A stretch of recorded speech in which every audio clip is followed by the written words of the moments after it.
UP board का high school का paper 2020 में आया हुआ उसके कुछ क्वेश्चन हम आपको सॉल्व करवाएंगे। जैसे उसका फर्स्ट क्वेश्चन है आपका, हर के टू की पावर n 5 की पावर n के रूप के आधार पर ज्ञात कीजिए कि 1458/1250 का दशमलव प्रसार कितने स्थान तक होगा। तो इसे सॉल्व करते हैं। तो इसे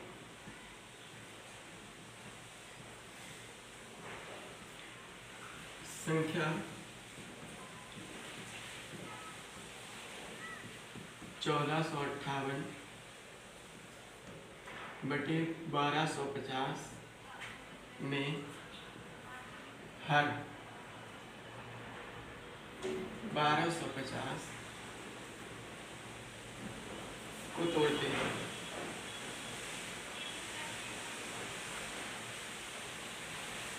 टू सिक्स 12, 2 2 4, 2 5 10, सिर्फ 5 से 5 बनना 5, 5 2 10, 5 5 25, 5 2 10, 5 5 25, 5 5 25, 5 बनना 5।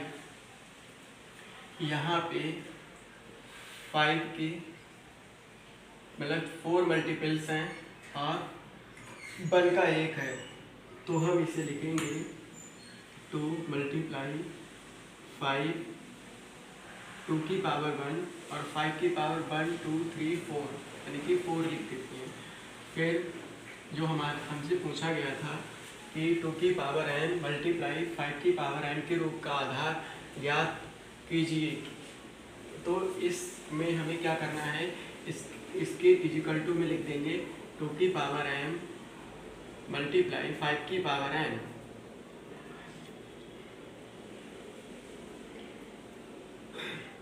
यहाँ पर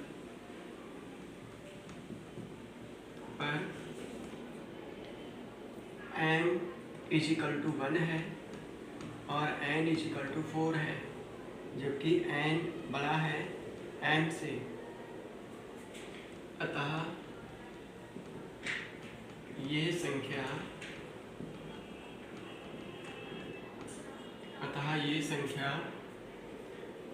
4 स्थानों तक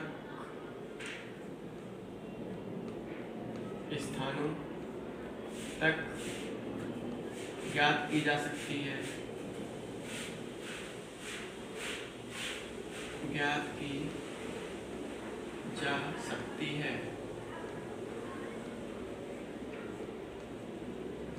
यही आंसर है आपका।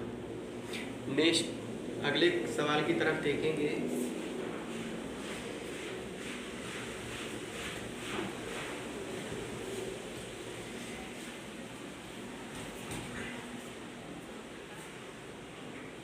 चित्र में प्रदर्शित बहुपद के ग्राफ के आधार पर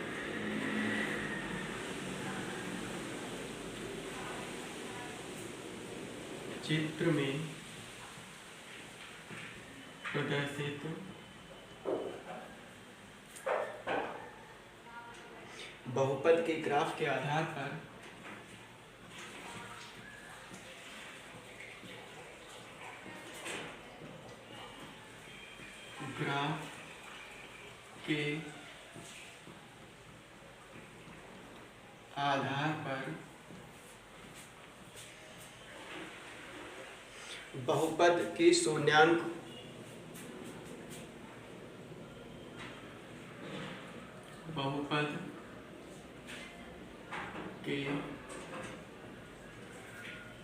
शून्याङ्क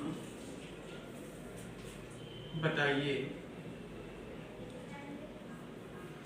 इसका चित्र ये है।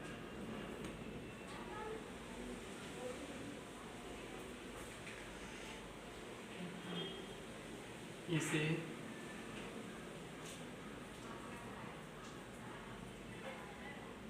यूं ले जाके यूं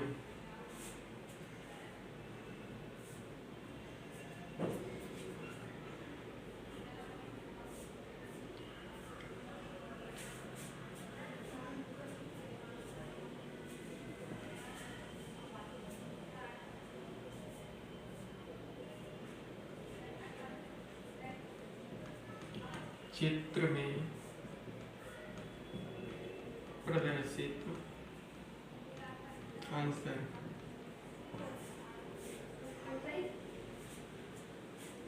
चित्र में प्रदर्शित ग्राफ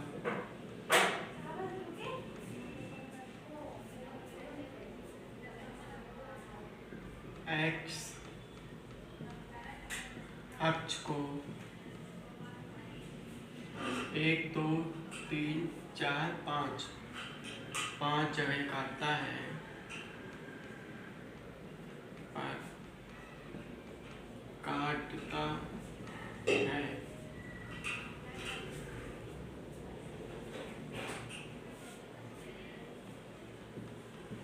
अतः बहुपद के 5 शून्यांक होंगे। ये आपका आंसर है।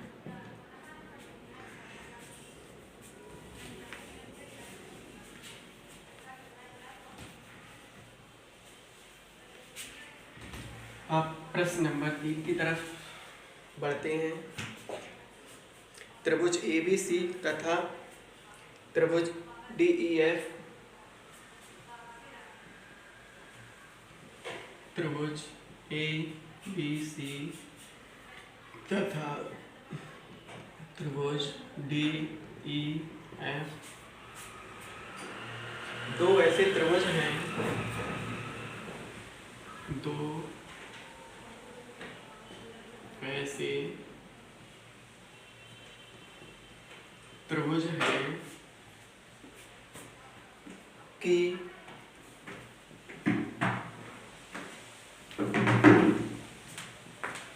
AB बटे DE बराबर है BC बटे EF बराबर है AC बटे DF बराबर है 4/9।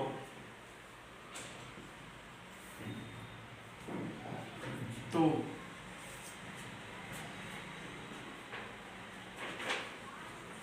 त्रिभुज ABC का क्षेत्रफल ABC का क्षेत्रफल बटे त्रिभुज DEF का क्षेत्रफल DEF का क्षेत्रफल का मान बताइए, का मान बताइए। इसे सॉल्व करने के लिए आंसर की तरफ बढ़ते हैं। आंसर हम पहले इसमें 2 ट्रायंगल बना लेते हैं इस तरह के।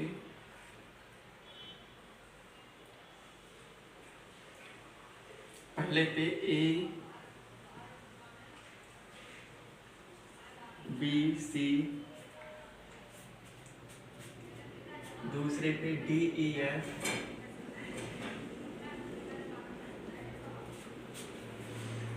जिसमें दिया है AB बटे DE is equal to BC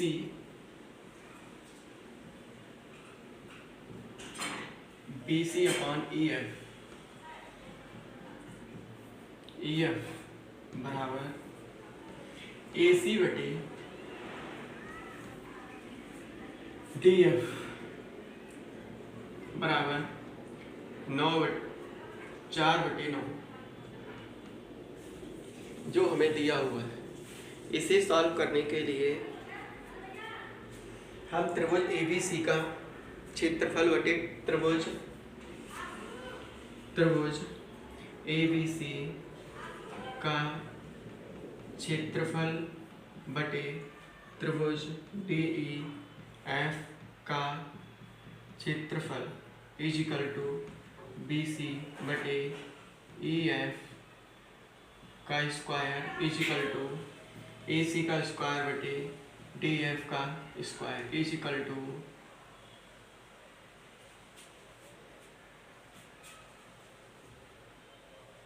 BC बटे EF का square is equal to 4/EG square, फिर इजिकल टू 4/9 का होल स्क्वायर हो जाएगा, इजिकल टू इसका 4 4 चौक 16 होता है और 9 9 81 होता है। ये हमारा जो दिया हुआ है आंसर होगा। यह त्रिभुज ABC सर्वांगसम होगा त्रिभुज DEF के साइड साइड साइड समरूपता से।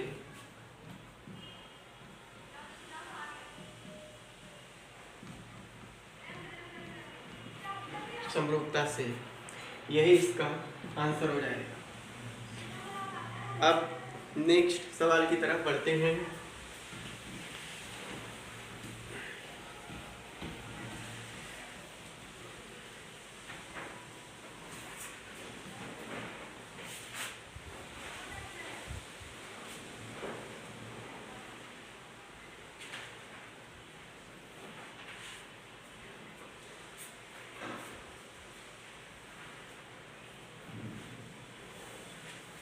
बिंदु 3,4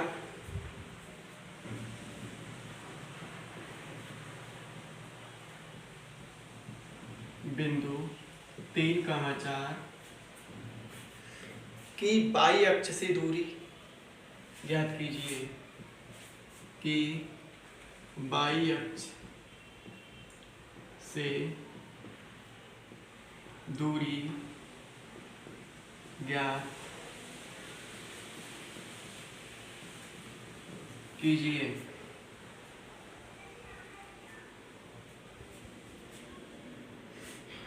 आंसर होगा इसका, आंसर में क्या करना है,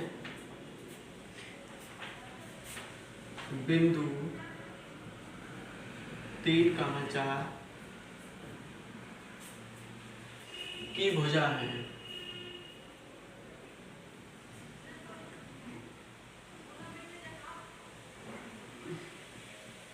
भुजा है जिसमें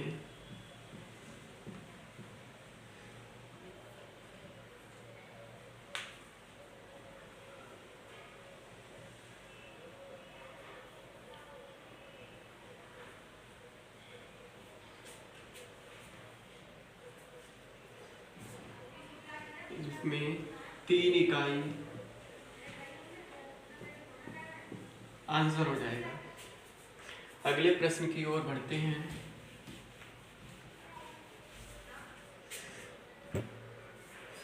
बावन पत्तों की फेंटी गई ताश की गड्डी 52 पत्तों की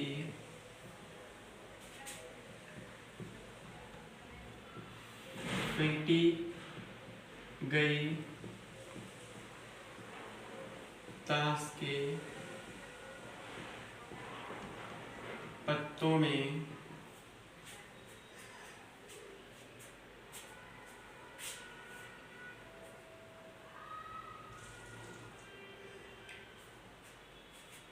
से एक पत्ता निकाला जाता है, पत्ता निकाला जाता है,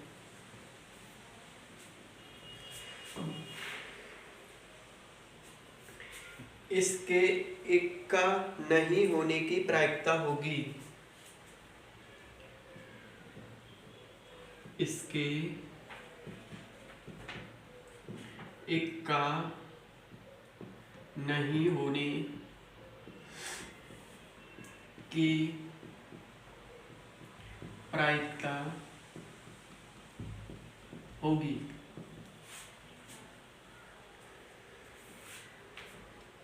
आंसर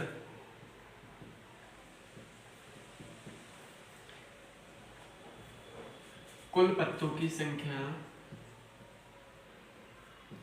कुल पत्तों की संख्या इजिकल टू 52, क्योंकि ताश के पत्तों में 52 पत्ते होते हैं ताश की गड्डी में।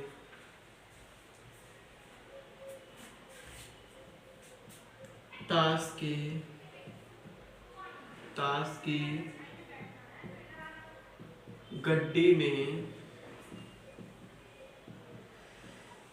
इक्कों की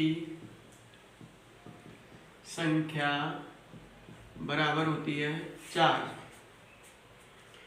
क्योंकि ताश के गड्डी में 4 इक्के होते हैं। शेष पत्ते कितने बचे? तो शेष पत्ते देखो, शेष पत्ते बराबर 52 - 4 इजिकल टू 48। शेष पत्ते बचेंगे हमारे पास 48। इक्का ना, अतः इक्का ना होने की प्रायिकता, होने की प्रायिकता इजिकल टू हो जाएगा शेष पत्तों की संख्या, शेष पत्तों की संख्या, शेष पत्तों की संख्या बटे कुल पत्तों की संख्या। इसमें शेष पत्ते हमारे हैं 48, 48 बटे और टोटल है कितने 52। तो इसे काटते हैं, डिवाइड करेंगे, इसे 4 से काटते हैं। 4 एकम 4, 4 दूनी 8 और 4 एकम 4, 4 तियां 12, यानी 12 बटे 13 इसकी प्रायिकता हो जाएगी। इस क्वेश्चन में 52 पत्तों की फेंटी गई ताश के पत्तों में से एक पत्ता निकाला जाता है। इसमें इक्का नहीं होने की प्रायिकता, आंसर में होगा कुल पत्तों की संख्या बराबर 52 और ताश की गड्डी में इक्कों की संख्या होती है 4। शेष पत्ते बचेंगे 52 - 4 करोगे तो 48 बचते हैं। इक्का ना होने की प्रायिकता होती है शेष पत्तों की संख्या बटे कुल पत्तों की संख्या। जब हम इसको ऊपर रखेंगे, नीचे रख के इसको काटते हैं तो इसका आंसर आता है 12 बटे 13। अगला सवाल,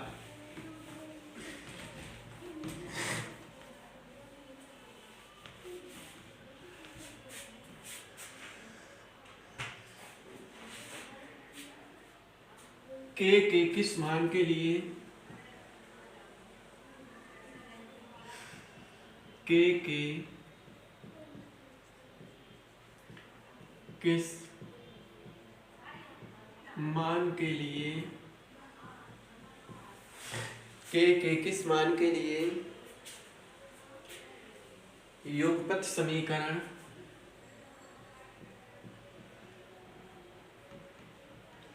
युगपत समीकरण 3x + y इजिकल टू 1 तथा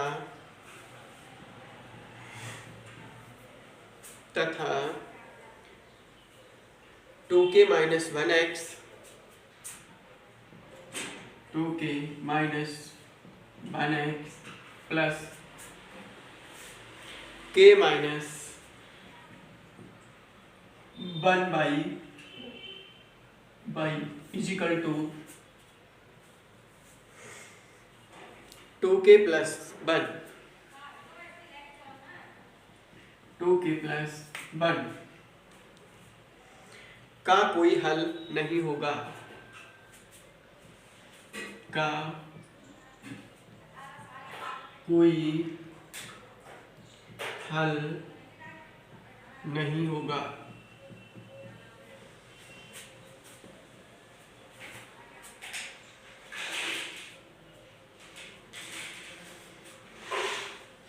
आंसर लेते हैं समीकरण फर्स्ट से। 3x plus y minus 1 is equal to 0। 1 को हम इधर ले आते हैं तो माइनस में हो जाता है। ax square plus bx b1 ax square प्लस b1 बाई प्लस c1 से तुलना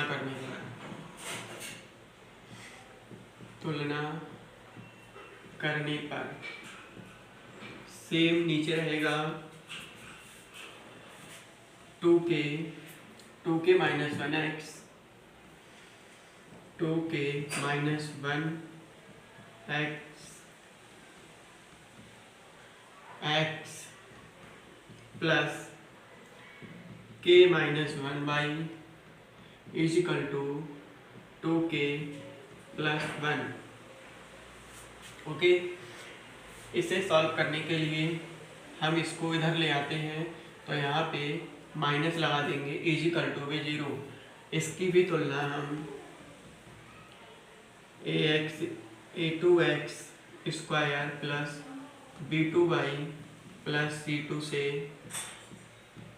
तुलना करते हैं। तुलना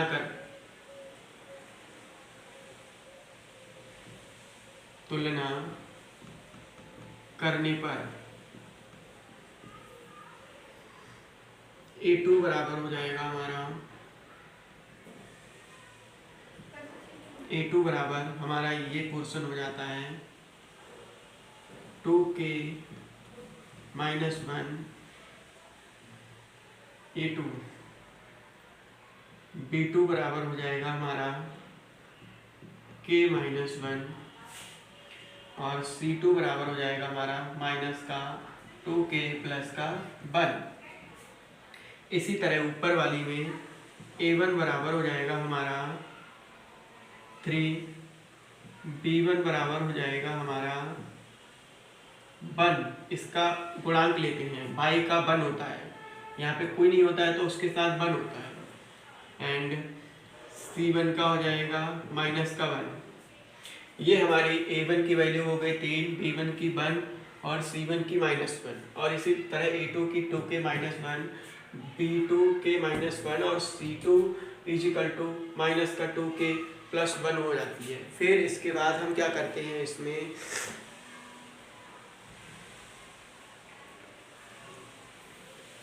समीकरण निकाय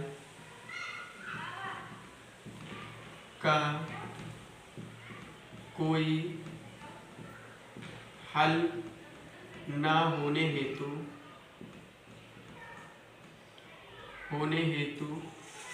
समीकरण निकाय का कोई हल ना होने हेतु इजिकल टू a1 बटे a2 इजिकल टू b1 बटे b2 not is equal to c1 बटे c2 ये होता है।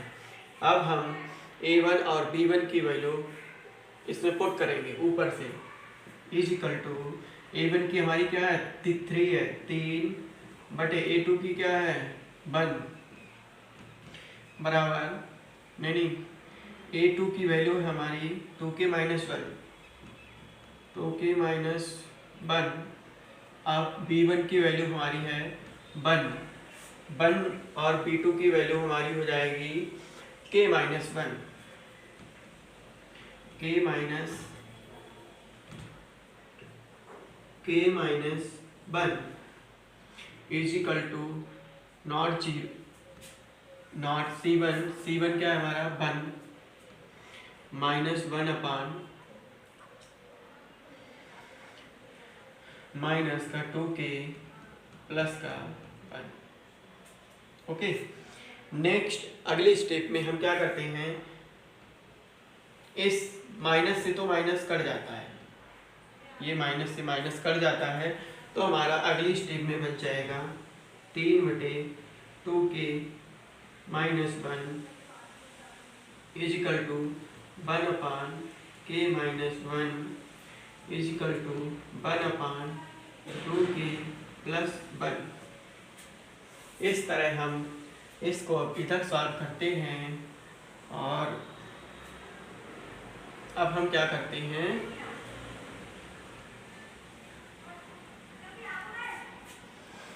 अब k की वैल्यू निकालने के लिए हम फर्स्ट पहले और दूसरे वाले को लेते हैं। यहाँ देखते हैं 3/2k माइनस 1 बराबर है 1/k माइनस 1, 1/k माइनस 1।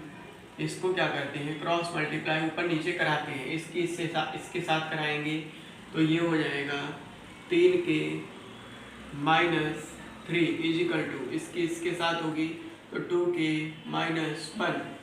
इसी तरह ये इधर आ जाएगा 3k माइनस का 2k is equal to minus 1, और ये दूसरी तरफ प्लस का 3, तो ये हो जाएगा 3 में से 2 जाएगा तो 1k का मतलब केवल k इज इक्वल टू 3 में से 1 चला जाएगा 2, तो k की जो वैल्यू आएगी हमारी 2 आ जाएगी।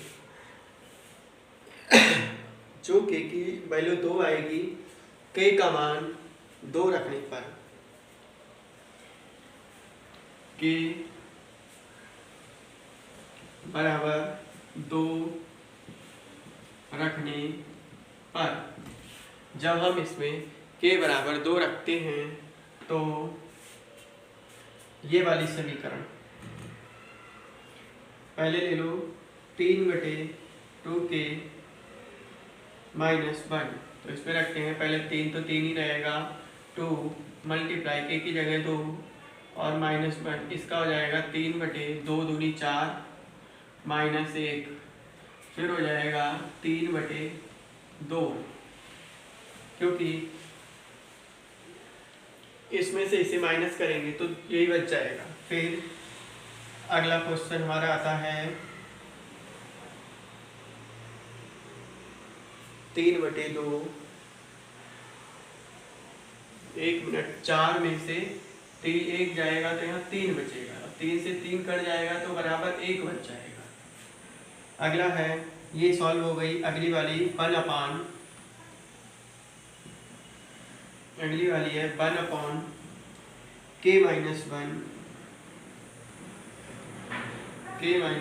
इज इक्वल टू, तो इसमें भी हम k बराबर 2 रख देते हैं, तो यहाँ पे आ जाएगा 2 - 1 is equal to 1/1 is equal to 1 आ जाएगा।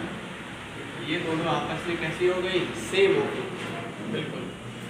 थर्ड वाली हमारी कहती है तीसरी 1/2k plus 1/2k plus 1 is equal to 1/2 multiply 2 plus 1 is equal to 1/4 और 1, 2 दूनी 4 और 1, 4 प्लस 1 इज इक्वल टू 1/5।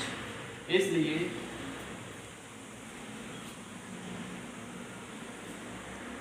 अतः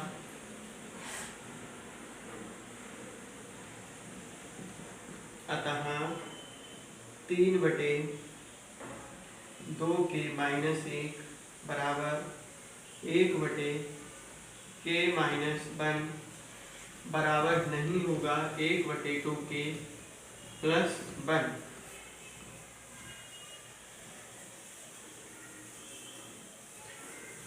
इसलिए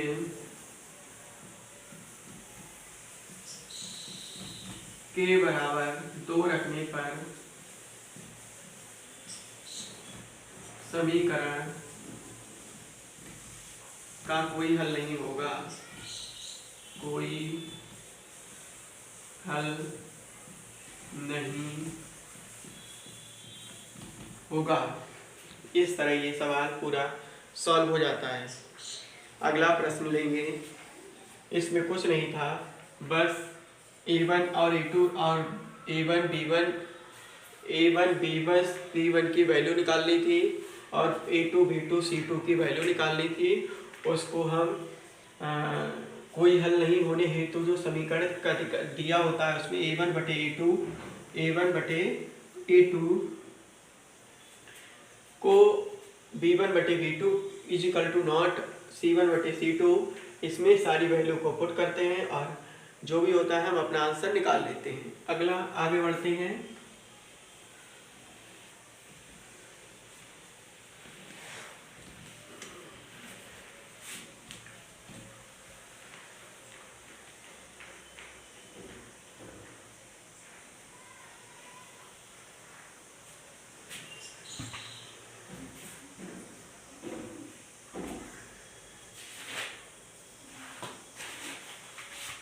यूक्लिड एल्गोरिथ्म का प्रयोग करके क्वेश्चन नंबर 6, यूक्लिड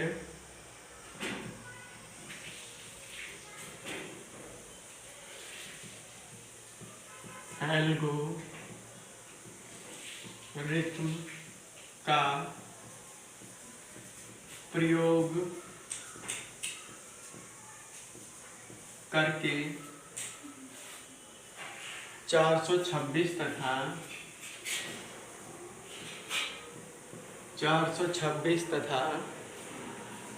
576 का मासा ज्ञात कीजिए।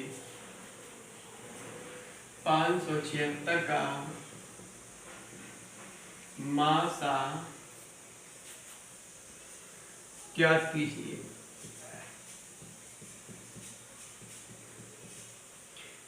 इस क्वेश्चन में यूक्लिड एल्गोरिथ्म का प्रयोग करना है। इसे करने के लिए देखो हम कैसे करते हैं। इसका आंसर हो जाएगा, सबसे पहले हम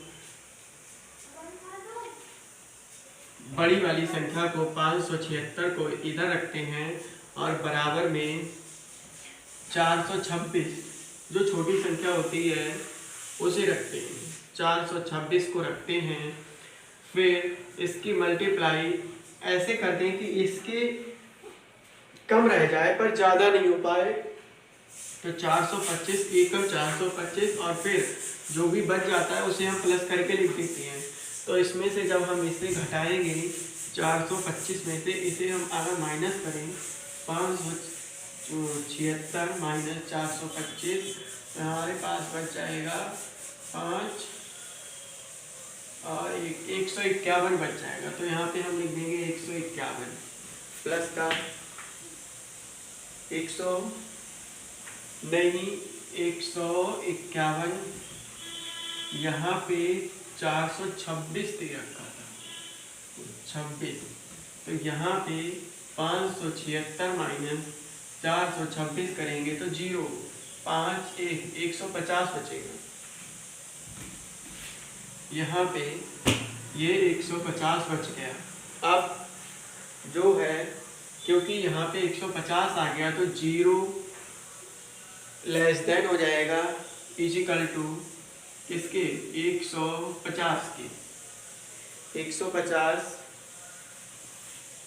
बड़ा हो जाएगा किसके 425 के। इसलिए अब हम क्या करते हैं, इस संख्या को लेते हैं 426 इजिकल टू, फिर हम कौन सी संख्या को लेंगे, लास्ट वाली। इस वाली की संख्या होती है 150। 150 को हम 2 बार गुणा कर सकते हैं। 150 दूनी 1.5 300 हो जाएगा। अगर हम 3 गुणा कराएंगे तो 450 यहाँ है नहीं क्योंकि 426 दे रखा है, इसलिए हम उससे कम वाली से मल्टीप्लाई कराते हैं। तो इसकी 2 से गुणा कराएंगे तो 300, इसमें से 300 को घटा देंगे 150 दूनी 300, 425 में से ये चला गया तो यहाँ पे 126 बच जाएगा। क्योंकि माइनस करेंगे तो हमारे पास 126 बच जाएगा। तो इसमें भी 0 लेस देन क्या हो जाएगा 126 बड़ा है किसके 150 के, इसके। अब अगला नंबर हम लेते हैं 150 दूनी 150 ले लेता हूँ मैं। फिर 150 हर बार इसी को यहाँ पे रखते हैं 150 और लास्ट का 126 मल्टीप्लाई कराएंगे, क्योंकि 150 का एक से ही होगा, इसमें से ये गया तो केवल बच जाएगा कितना 24। जो प्लस वाला रिमाइंडर हम इसे जब तक काटते रहते हैं जब तक यहाँ पे शेषफल 0 नहीं हो जाता। शेषफल 0 बनाने के लिए हम इसकी मल्टीप्लाई कर रहे हैं और आगे देखो क्या होता है 0 लेस देन 24 यानी कि 24 और ये इसके बराबर हो जाएगा 126 के। फिर से हम क्या करेंगे 126 को बाहर ले लेते हैं इज इक्वल टू 126 को हम जब बाहर लेते हैं तो लास्ट में क्या है 24 गुणा करते हैं 24 गुणा 5 और प्लस का 6 आ जाएगा, क्योंकि 24 पंजे गुणा कर लो और इसमें से घटाओगे और प्लस का 6 बच जाएगा 120 आएगा और इसमें से ये करेंगे। फिर क्या होगा 0 लेस देन ये हो जाएगा 24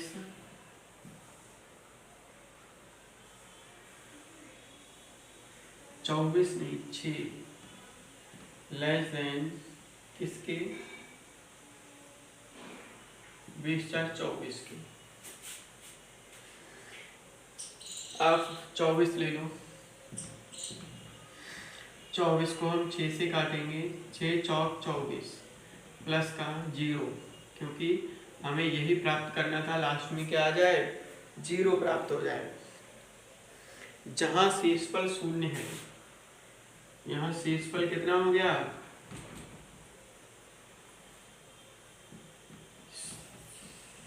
शेषफल 0 है, अतः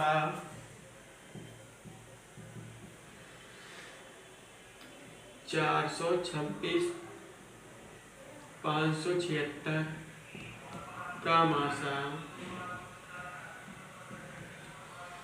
मासा ये वाली संख्या 6 हो जाती है 6 है, ये इसका आंसर है। ठीक है।